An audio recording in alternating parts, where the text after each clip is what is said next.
December 18, 1944, 0600 hours, Los Baños Internment Camp, Laguna Province, Philippines.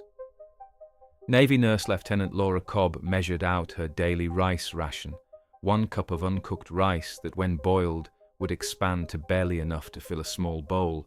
This single cup represented her total food allocation for the entire day. No protein, no vegetables, no fruit. Just rice that had been stored so long it contained weevils that the nurses had learned to eat rather than discard, because the insects provided tiny amounts of protein their bodies desperately needed. Cobb had been imprisoned at Los Baños for 18 months after Japanese forces transferred her and 11 other Navy nurses from Manila in May 1943. The camp held approximately 2,100 Allied civilians and military prisoners, teachers, missionaries, business people, and the 12 Navy nurses who operated the camp's makeshift hospital. For those 18 months, as Japanese food allocations decreased from inadequate to starvation level, the nurses had watched their own bodies waste away while treating hundreds of patients suffering from malnutrition diseases they themselves were experiencing. But this morning, as Cobb prepared to eat half her rice ration for breakfast and save the other half for evening meal, she faced medical emergency that would test whether nurses weakened by starvation could still save lives. A pregnant internee was experiencing complications that would require immediate delivery. The woman was severely malnourished. She weighed less than 90 pounds at full term. The baby would be premature. And the nurses who would deliver this child were so weak from hunger that standing for the duration of delivery would require all of them supporting each other physically to avoid collapsing. Think about that moment. December 1944. 12 American Navy nurses who had been imprisoned for nearly 3 years and starved for 18 months were preparing to deliver a baby in a camp hospital that lacked anesthesia, antibiotics, surgical equipment, or adequate nutrition for mother or medical staff. They would perform this delivery while experiencing the same malnutrition they were treating in their patient. They would work through physical weakness that made standing difficult. And they would do it because that was what nurses did. They saved lives regardless of whether they themselves were dying from the same conditions afflicting their patients. What Cobb didn't know as she forced herself to eat her morning rice was that American forces were planning rescue operation that would liberate Los Baños in 2 months, that the 11th Airborne Division was developing audacious plan to parachute into camp, evacuate all 2,100 prisoners under fire, and transport them across Laguna de Bay to safety. That liberation would come on February 23, 1945, exactly 64 days from this morning, ending longest imprisonment of American military nurses in Pacific Theater. What Cobb didn't know was that all 12 Los Baños nurses would survive, though several would come within days of death from starvation-related organ failure by time of rescue, that their survival despite 18 months of extreme malnutrition would astound military doctors who examined them after liberation. That medical assessment would conclude nurses survived partly through sharing resources among themselves, partly through medical knowledge that allowed them to manage malnutrition symptoms, and partly through psychological resilience derived from continuing to serve patients even while starving. What Cobb didn't know was that 40 years later, in 1985, she would publish memoir titled "1 Cup of Rice: How We Survived Los Baños," describing experience of practicing medicine while dying from starvation. That her memoir would document in clinical detail how nurses' bodies deteriorated from malnutrition, hair falling out, teeth loosening, wounds refusing to heal, menstruation ceasing, muscle mass disappearing, cognitive function declining. That she would describe performing medical procedures while experiencing these symptoms themselves. What Cobb didn't know was that the baby delivered that December morning would survive. One of 7 babies delivered by Los Baños nurses during final 6 months of captivity when starvation was most severe, that all 7 babies would survive despite being born to malnourished mothers in conditions that should have resulted in high infant mortality. That nurses would later attribute these survival rates to their determination to provide best possible care despite having no resources beyond their own starving bodies and degraded medical knowledge. What Cobb didn't know was that Los Baños nurses' experience would be studied by military medical researchers investigating limits of human performance under extreme malnutrition. That their testimony would document how medical professionals continue functioning despite physical deterioration that would incapacitate non-medical personnel.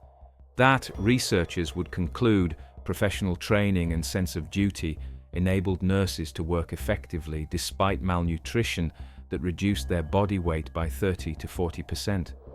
What Cobb didn't know was that Los Baños' mortality rate would be lower than other Philippine internment camps despite more severe food shortages. That nurses would attribute this to their aggressive intervention treating malnutrition diseases early before they became fatal, that they had developed protocols for managing beriberi, edema, pellagra, and scurvy using only rice and whatever vitamins could be extracted from weeds gathered around camp perimeter. What Cobb didn't know was that some Los Baños nurses would face permanent health consequences from prolonged starvation, that several would develop osteoporosis from calcium depletion during critical years, that dental problems from vitamin deficiency would persist for decades, that weakened immune systems would make them susceptible to infections for the rest of their lives, that the 1 cup of rice a day for 18 months would damage their bodies in ways that could never be fully repaired. What Cobb didn't know was that her memoir would reveal internal struggle between eating enough to maintain her own health versus sharing food with sicker patients who needed calories more desperately. That nurses had wrestled with ethical questions about whether they should prioritize their own survival to remain capable of providing care versus giving extra food to dying patients, even if it meant weakening themselves further. That they had resolved this tension by establishing minimum nutrition threshold below which they wouldn't go regardless of patient needs, recognizing that dead nurses couldn't help anyone. What Cobb didn't know was that Los Baños nurses' testimony would contribute to Geneva Convention revisions addressing prisoner nutrition standards. That post-war analysis would conclude inadequate prisoner feeding constituted war crime when it resulted in preventable deaths. That Japanese officers responsible for Los Baños would face war crimes charges partly based on documented evidence of deliberately insufficient food allocations that caused prisoner deaths. The mathematics of survival were being written in daily rice measurements and declining body weights, and patients saved despite impossible conditions. And those mathematics were proving something that would reshape understanding of human endurance. That determination combined with professional purpose could sustain life and enable saving others' lives even when the body was consuming itself to survive. By the time American paratroopers landed at Los Baños on February 23, 1945, liberating the camp after a brief firefight that killed Japanese guards, the nurses had already won their battle. Not through military force, but through 18 months of practicing medicine while starving, their patients had survived, and all 12 nurses had survived to witness liberation they had worked toward through daily choices about whether to eat their rice ration or give portions to dying patients. May 1943. Meanwhile, in May 1943, when Japanese authorities decided to transfer 12 Navy nurses from overcrowded Santo Tomas Internment Camp in Manila to smaller Los Baños Camp 40 miles south, the nurses didn't know this transfer would mean facing more severe starvation than they'd experienced during first 16 months of captivity. Lieutenant Laura Cobb's diary entry from May 14, 1943, preserved at Navy Nurse Corps archives, documented the transfer and initial impressions of Los Baños. The diary entry stated, Left Santo Tomas this morning with mixed feelings. Conditions there were harsh, but we'd established routines and knew what to expect. Transfer to Los Baños means uncertainty. 12 Navy nurses selected for transfer, I assume because we're Navy rather than Army and Japanese want to separate service branches. Los Baños is agricultural college campus converted to internment camp. Smaller than Santo Tomas, approximately 800 internees when we arrived, though population would grow to over 2,000. Facilities are more primitive than Manila. This concerns me. The diary documented initial food situation. According to preserved entry, food allocations at Los Baños appear similar to Santo Tomas initially, inadequate but survivable. We receive rice as staple plus small amounts of vegetables when available. Camp has more space for gardens than Santo Tomas, which may help supplement rations. But we're farther from Manila and supply lines. If Japanese stop bringing food, we'll be more isolated here than in city. This geographic isolation worries me more than current food situation. Most significantly, the diary noted medical responsibilities assigned to Navy nurses. According to preserved entry, Japanese commandant informed us we'll operate camp hospital. Population here is primarily civilian, families with children, elderly missionaries, teachers, business people. Many are already showing signs of malnutrition from 16 months of captivity. We'll need to establish medical protocols with virtually no supplies or equipment. This assignment will test everything we learned in training. We're prepared to do our best despite impossible conditions. June 1943, June 1944. Cobb's diary entries from June 1943 through June 1944 documented gradual reduction in food allocations as Japanese supply situation deteriorated and camp population increased. The diary entry from August 1943 stated, according to preserved records, food allocations reduced this month. Now receiving approximately 3/4 of what we got when we arrived. Rice remains staple, but portions are smaller. Vegetables are rare.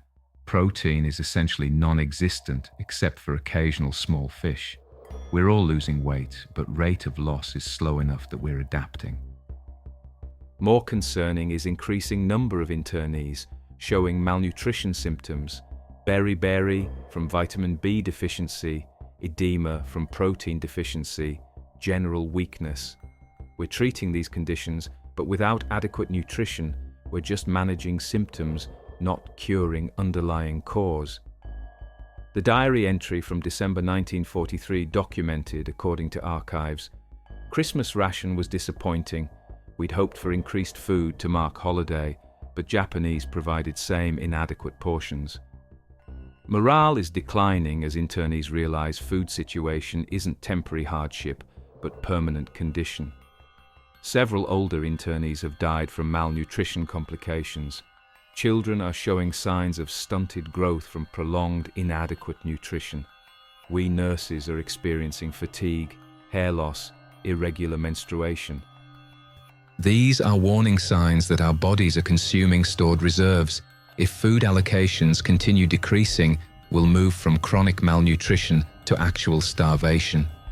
Most significantly, diary entry from June 1944 marked turning point. According to preserved entry, food allocations cut dramatically this month. We now receive 1 cup of uncooked rice daily, plus occasional small amounts of vegetables, mostly greens gathered around camp. This is starvation-level nutrition. 1 cup of rice provides approximately 700 calories. Human body needs minimum 1,200 calories just for basic functions. We're running calorie deficit of 500 daily. Our bodies will begin consuming muscle tissue and organ systems to make up deficit. Medical knowledge tells me we can survive perhaps 6 to 9 months at this level before organ failure begins. After that, death becomes increasingly likely. We've entered survival phase of captivity. July 1944, February 1945. Cobb's memoir, published in 1985, described an 8-month period of extreme starvation with clinical detail documenting progressive physical deterioration nurses experienced while continuing to treat patients. According to the memoir, nurses tracked their own body weight as measure of malnutrition severity. The memoir stated, "I weighed 132 pounds when captured in January 1942. By June 1944, I weighed 105 pounds, already significant weight loss. But from July 1944 through February 1945, my weight dropped from 105 pounds to 78 pounds. I lost 27 pounds in 8 months, more than 25% of my body weight." Other nurses experienced similar losses. Several nurses dropped below 80 pounds. We looked skeletal. Our ribs protruded. Our faces were gaunt. Our limbs were stick-thin with no muscle mass. We looked like concentration camp victims, which is exactly what we were. The memoir documented specific malnutrition symptoms nurses experienced, according to published account. The memoir stated, "Hair loss became severe. We found clumps in our bedding. Teeth loosened from calcium deficiency, and several nurses lost teeth. Wounds refused to heal properly due to protein deficiency needed for tissue repair. Menstruation ceased completely, our bodies shutting down reproductive system to conserve resources. Cognitive function declined. We experienced memory problems, difficulty concentrating, slowed thinking. Physical strength deteriorated. We could barely walk without assistance. Simple tasks like standing or climbing stairs exhausted us. We were dying slowly from starvation." Most significantly, the memoir described continuing to practice medicine despite these symptoms. According to published account, despite our physical deterioration, we continued operating hospital treating internees. We had no choice. Patients needed us, and there was no one else. We performed deliveries while so weak we had to support each other physically to remain standing. We treated malnutrition diseases we ourselves were experiencing. We made medical decisions despite cognitive impairment affecting our judgment. We worked 12-hour shifts despite bodies screaming for rest. We did this because we were nurses and our duty required it regardless of our personal condition, but every day became harder. Every procedure required more effort.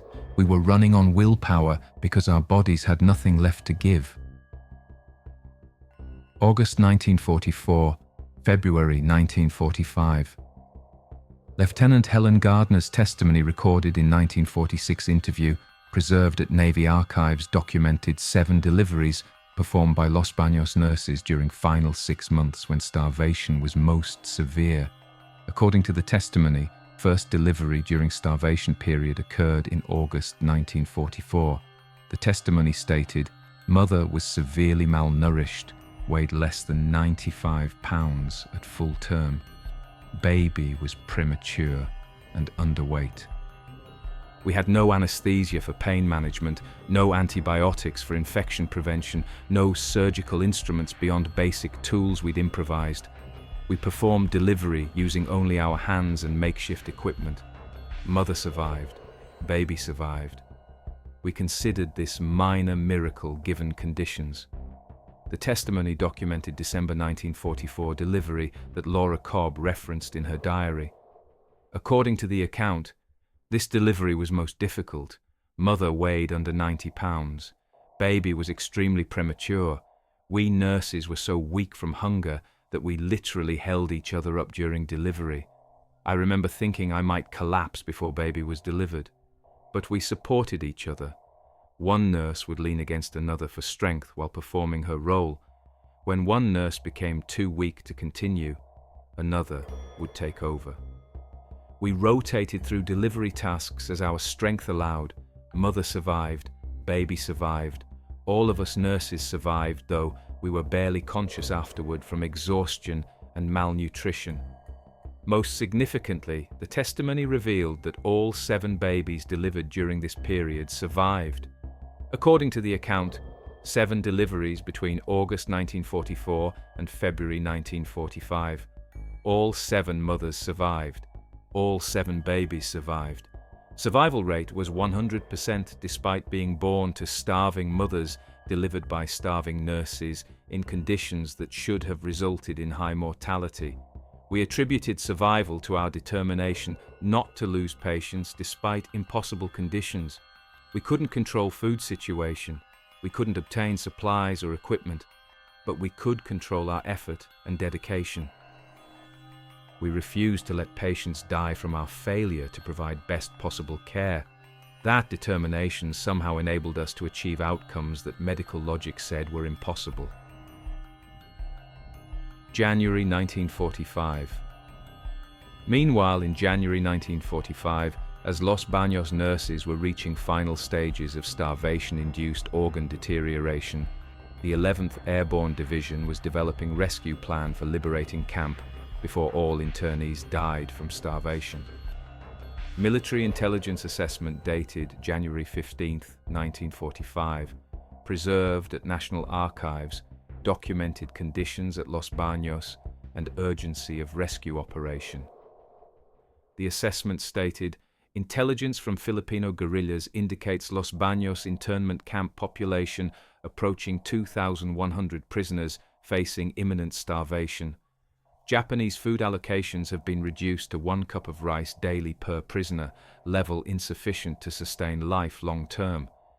Guerrilla reports indicate prisoners are dying from malnutrition at increasing rate. Medical personnel in camp report they're losing ability to treat patients as their own starvation advances. Rescue operation is urgent. Delayed action will result in mass casualties from starvation before liberation can be effected. The assessment noted specific concern about medical personnel, according to archives. The assessment stated, 12 Navy nurses imprisoned at Los Baños are reportedly in advanced stages of malnutrition while continuing to operate camp hospital. Intelligence indicates nurses weigh between 70 and 85 pounds, representing 30 to 40% body weight loss from normal. At this level of malnutrition, organ failure becomes increasingly likely. These nurses represent critical medical assets whose loss would be significant. Additionally, their survival represents symbolic importance. Losing Navy nurses to starvation while in enemy captivity would be profound failure. Rescue must occur within weeks, not months. Most significantly, the assessment described rescue plan complications. According to the document, Los Baños is located 40 miles south of Manila, beyond Japanese lines. Camp is guarded by approximately 250 Japanese soldiers.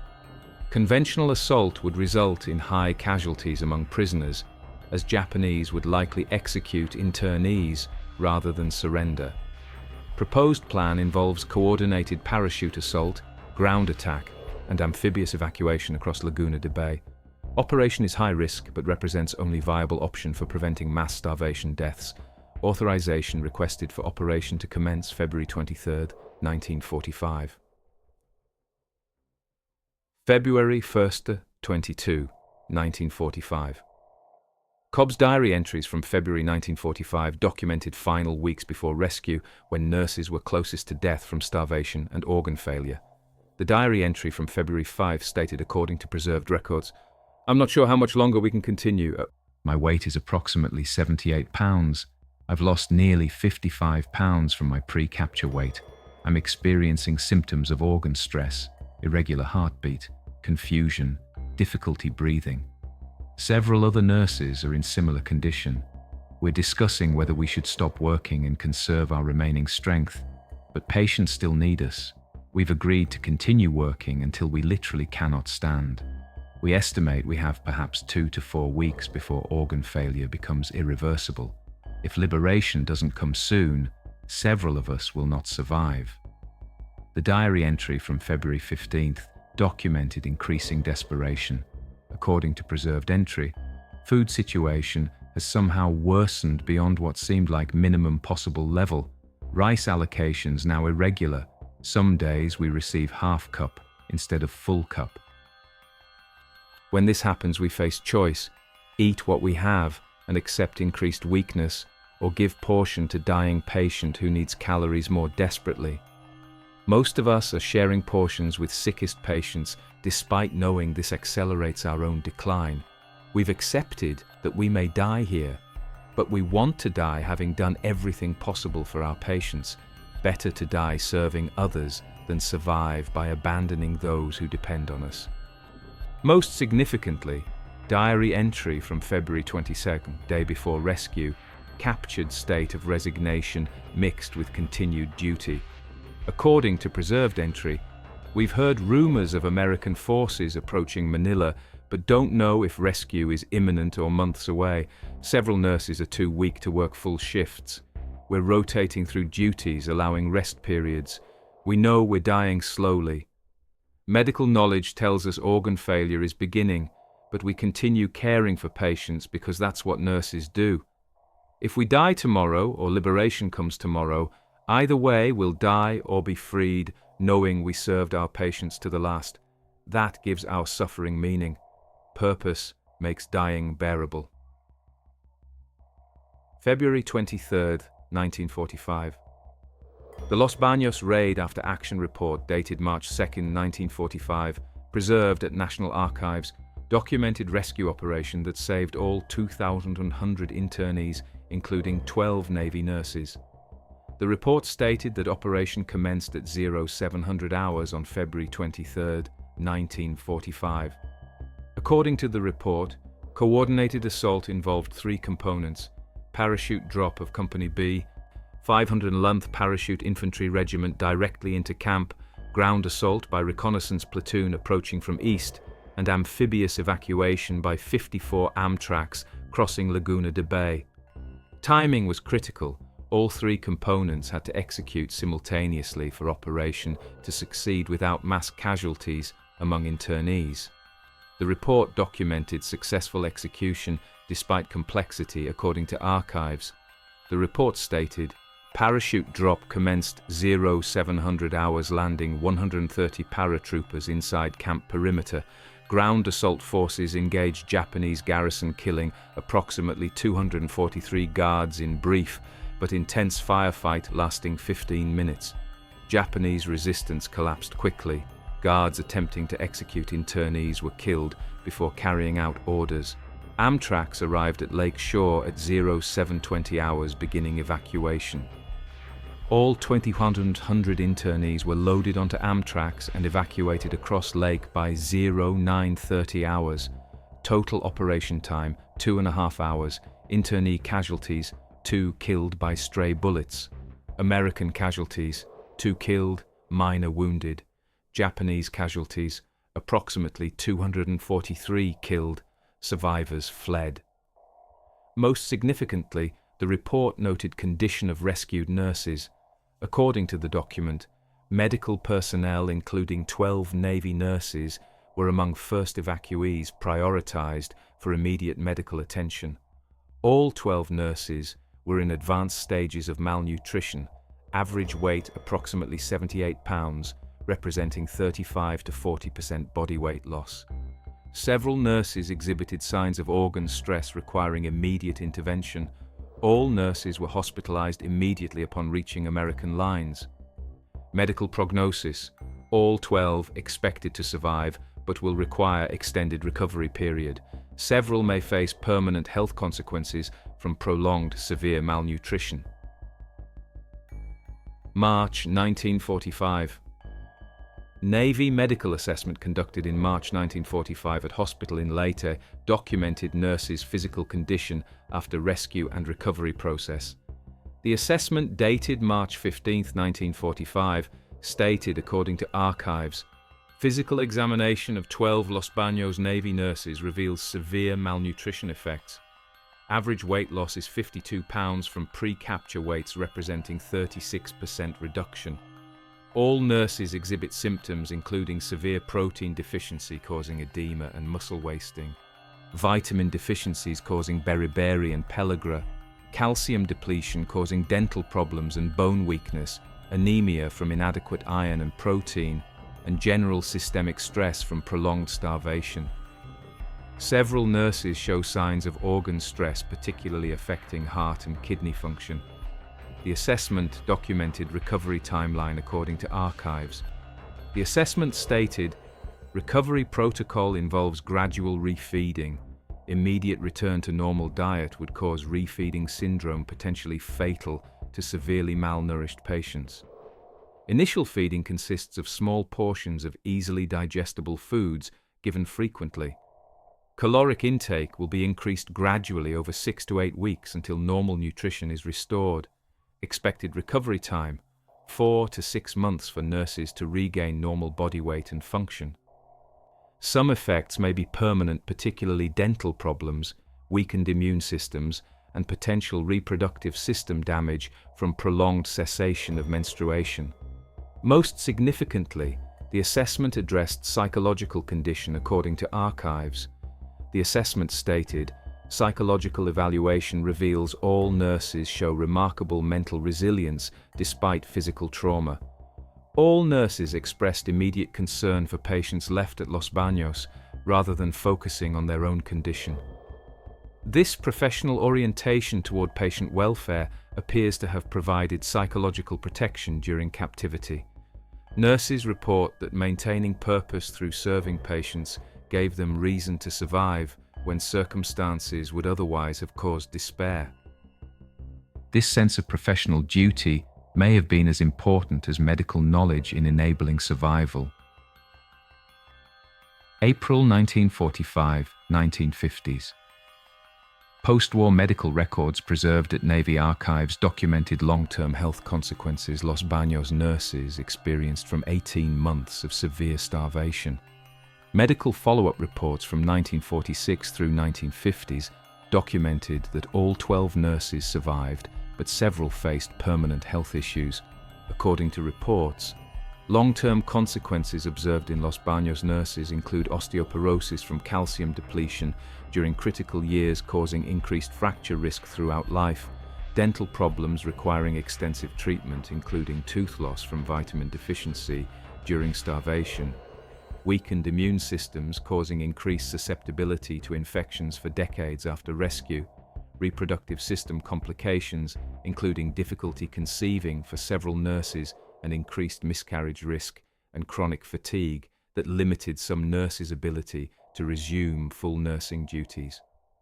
The reports noted that despite these health consequences, most nurses returned to active duty. According to documents, of 12 Los Baños Navy nurses, 10 returned to active military nursing duty within 1 year of rescue. 2 were medically retired due to permanent health complications. Those who returned to duty served with distinction. Several continued through Korean War. Their determination to resume nursing careers despite trauma and health consequences demonstrates remarkable commitment to profession. Most significantly, the reports documented that nurses remained close throughout their lives. According to records, Los Baños nurses maintained contact for decades after war. They held annual reunions until survivors became too elderly. They provided mutual support through health difficulties and personal challenges. Bond formed during starvation experience created lifelong connection that sustained them through post-war years. Several nurses credited this continued friendship with helping them process trauma and maintain positive outlook despite permanent health consequences of captivity. 1985. Laura Cobb's 1985 memoir, One Cup of Rice, provided detailed analysis of starvation experience and how nurses continued practicing medicine despite physical deterioration. The memoir's assessment of survival factors stated, "Looking back 40 years later, I believe we survived due to specific factors working together. Medical knowledge allowed us to recognize and treat malnutrition symptoms in ourselves before they became fatal. Professional training gave us purpose that sustained willpower when physical strength failed. Group cohesion meant we supported each other physically and emotionally, preventing isolation that would have caused despair. And calculated management of our minimal resources, deciding when to eat our rations versus share with patients, when to rest versus work, when to conserve strength versus expend it helping others, enabled us to survive on edge of death for months without crossing into irreversible organ failure. The memoir addressed ethical dilemmas of practicing medicine while starving, according to published account. The memoir stated, "We constantly wrestled with question, should we eat our full rations to maintain our own health so we could continue treating patients, or should we share portions with dying patients even if it meant weakening ourselves? We tried to balance these competing obligations. We established minimum nutrition threshold we wouldn't go below regardless of patient needs, recognizing dead nurses couldn't help anyone. But above that threshold, we often shared food with patients whose need was more desperate. This meant we remained weak when we might have been stronger. But it also meant some patients survived who would have died. Whether this was right decision remains question I ponder, but it was decision we made based on our values as nurses." Most significantly, the memoir reflected on meaning of their experience. According to published account, what did 1 cup of rice a day teach us about medicine and duty? It taught us that healing isn't just about resources, medication, equipment, facilities. Healing is also about human connection, dedication, and refusal to abandon patients regardless of circumstances. We saved lives not because we had adequate resources, but because we refused to stop trying despite having nothing. It taught us that professional duty can sustain life when biological survival seems impossible. Purpose gave us reason to live when our bodies wanted to die. And it taught us that sometimes serving others is more important than preserving ourselves, that choosing to share our 1 cup of rice with dying patient was more valuable than eating full portion to maintain our own strength. We learned that meaning matters more than survival, when survival without meaning is just prolonging death.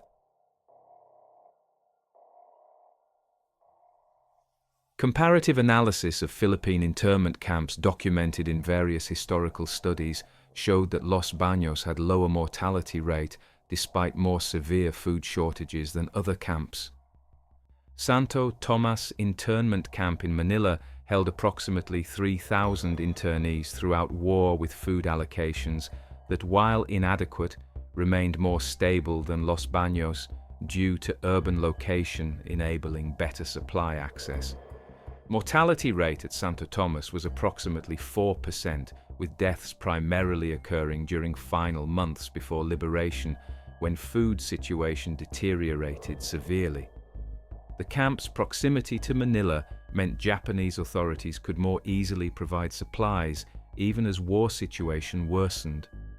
Los Baños held up to 2,100 internees with food allocations that decreased to starvation level by mid-1944 and remained at 1 cup of rice daily for final 8 months. Despite these more severe conditions, mortality rate at Los Baños was approximately 3.5%, which was actually lower than Santo Tomas, despite worse food situation. Analysis attributed lower mortality partly to Los Baños being smaller camp with more manageable population for medical staff to monitor closely, but primarily lower mortality was attributed to aggressive medical intervention by Navy nurses who treated malnutrition diseases early before they became fatal. The statistical difference, while small, was significant given the harsher conditions at Los Baños. Researchers analyzing these outcomes concluded that medical intervention quality mattered more than resource availability for preventing malnutrition deaths. Los Baños nurses' determination to save patients despite being equally starved appeared to have enabled survival outcomes exceeding what camp's objective conditions should have produced. Los Baños nurses' experience revealed fundamental truths about human endurance, professional duty, ethical decision-making under impossible constraints, and what sustains life when physical survival seems impossible. First truth, professional purpose sustains life beyond what biological analysis predicts possible. Nurses surviving on 1 cup of rice daily for 8 months while maintaining capacity to work and save lives defied medical predictions about human endurance limits. Their survival wasn't explained solely by physical factors, but by psychological determination, derived from sense of professional duty.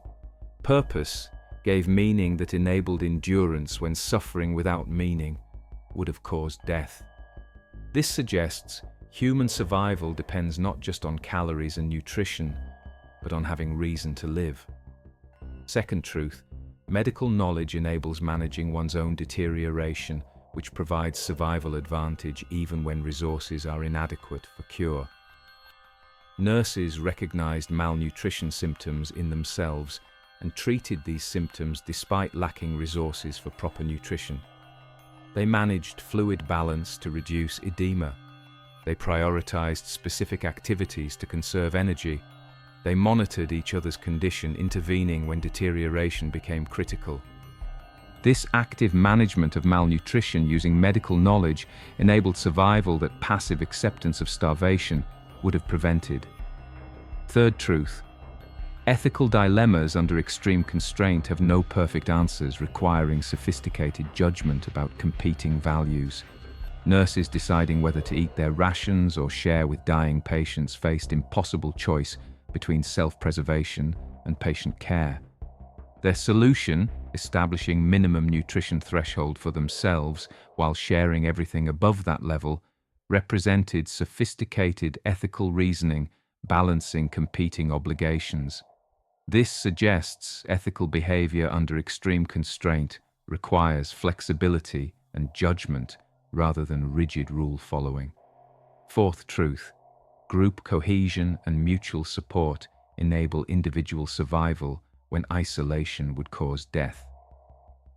Nurses physically supporting each other during medical procedures, emotionally supporting each other through despair, monitoring each other's health, and sharing resources prevented deaths that would have occurred if individuals faced starvation alone. Strong group bonds create survival advantage by distributing burden across multiple people and providing meaning through relationships transcending individual suffering. Fifth truth, dedication to serving others enables achieving outcomes that self-focused survival cannot. Nurses prioritizing patient care over self-preservation paradoxically enabled both patient survival and their own survival. Their determination not to abandon patients gave them purpose, sustaining life. Self-focused approach concentrating only on personal survival would have resulted in deaths through despair and loss of meaning. Service to others created meaning, enabling endurance impossible through selfishness. The 12 Navy nurses who survived on 1 cup of rice a day and still saved lives demonstrated that human endurance exceeds biological limits when sustained by professional purpose and dedication to others. Their experience proved that healing doesn't require adequate resources, it requires dedication to patients regardless of circumstances. That professional duty can sustain life when purpose gives meaning to suffering that would be unbearable without it.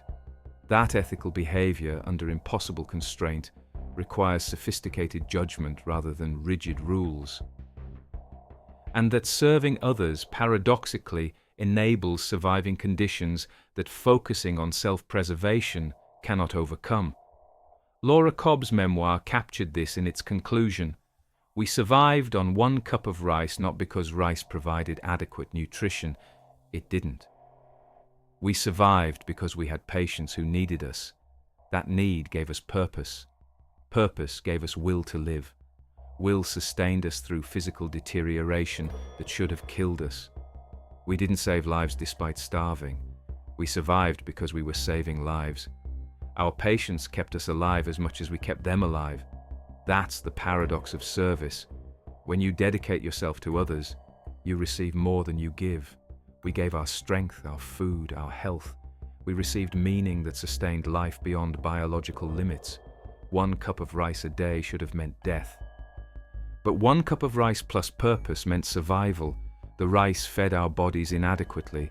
purpose fed our souls adequately, and souls sustained bodies when bodies had nothing left. 40 years after liberation, when surviving Los Baños nurses gathered for final reunion, they reflected on what their experience meant. They had proven that human endurance exceeds biological predictions when sustained by purpose. They had demonstrated that professional dedication enables saving lives even when medical personnel are dying from same conditions they treat. They had shown that ethical behavior under impossible constraint requires sophisticated judgment, balancing competing values. And they had testified that sometimes serving others matters more than self-preservation, that sharing one cup of rice with dying patient was more valuable than hoarding full portion for oneself. The mathematics of their survival were written in daily rice measurements that decreased from inadequate to starvation level, body weights that dropped 30 to 40% consuming muscle and organ mass, and 7 babies delivered by nurses who could barely stand yet refused to abandon patients. Those mathematics proved that determination combined with professional purpose could overcome malnutrition that should have been fatal. The 12 nurses who survived on 1 cup of rice a day and still saved lives demonstrated that sometimes the most important factor in survival isn't food or medicine, but refusal to abandon duty regardless of cost to oneself.